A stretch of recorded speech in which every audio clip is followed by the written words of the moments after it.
আসসালামু আলাইকুম। আজকে আমি আপনাদের সকলের মাঝে একটা প্রশ্ন রাখতে চাই। আজকে বাংলাদেশে যে দুর্ঘটনা ঘটছে ঢাকার উত্তরায়, আসলে কি এটা জেনে বুঝে করা হয়েছে না অজান্তে হয়ে গেছে? আমার তো মনে হয় এটা জেনে বুঝে একটা চক্রান্ত, যার কারণে বাংলাদেশের বিভিন্ন জায়গা থেকে একদম যেগুলো জায়গায় লোকালয় নেই সেগুলো জায়গায় বিমান প্রশিক্ষণ না দিয়ে একদম যেখানে লোকালয় রয়েছে, যেখানে ছেলেপেলে রয়েছে, যেখানে স্কুল কলেজ রয়েছে, এই জায়গায় যেখানে মানুষজন রয়েছে, এরকম জায়গায় কেন আসে বিমান প্রশিক্ষণ দিতে হবে বলেন? এটা আমি বিমান বাহিনীর কাছে প্রশ্ন রাখতে চাই, সরকারের কাছে প্রশ্ন রাখতে চাই, তারা কেন এই কাজটা করলো? কত মায়ের কোল খালি হয়ে গেছে, তাই না?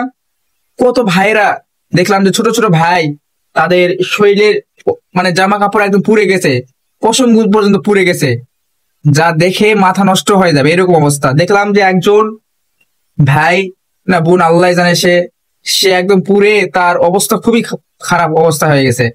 তো এটার কি দায়ভার সরকার নিবে না? এই বাংলাদেশ এত জঘন্যতম একটা দেশ, যে দেশে এই ধরনের যেগুলো ঘটনা ঘটে এর কোনো সঠিক তদন্ত হয় না, এর কোনো সঠিক বিচার হয় না। যদি আজকে এটা আমেরিকায় ঘটতো তাইলে বুঝতে পারতো যে এই জিনিসটার হওয়ার কারণটা কি, কেন হলো, কি জন্য হলো, কোন পাইলট, সে কি করছে, এই বিমানটা কি জন্য আসছে, সম্পূর্ণ জিনিসগুলো খুঁটিনাটি ভাবে আর কি দেখা হতো। তারপরে এর একটা সুষ্ঠু তদন্ত হিসাবে এটার বিচার হতো। বাংলাদেশ বলে আমার বিশ্বাস এখান থেকে আজ থেকে 2-3 দিন 5 দিন পরই এই জিনিসটা একদম সকলেই ভুলে যাবে, আমি বা আপনি সকলেই ভুলে যাব। এই যেন ভুলে না যাই, এই ইস্যুটাকে একদম বড় ইস্যু না দেখিয়ে ডাইরেক্ট সঠিকভাবে তদন্ত করে তদন্তের আওতায় এনে বিচার আনতে হবে, বিচার করতে হবে, সরকারকে এর সঠিক জবাবদিহি দিতে হবে।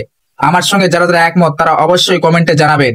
আর অবশ্যই আপনাদের কাছে আরেকটা কথা, এই ইস্যুর কারণে যেন আপনারা কেহই, এই যে বর্তমানে জাতিসংঘের একটা ইস্যু আসছে সামনে, যে এই ইস্যু এর আগে যেন কেউ কি ভুলে যাবেন না। কারণ বাংলাদেশে এই ধরনের জাতিসংঘের যে একটা ইয়ে আছে, যে জাতিসংঘ অন্যায় ভাবে ফিলিস্তিনকে যে ইসরায়েলে মারতেছে তাদেরকে কিছু করতেই পারছে না, সেই জাতিসংঘের একটা কমিটি কেন বাংলাদেশে গঠন হবে?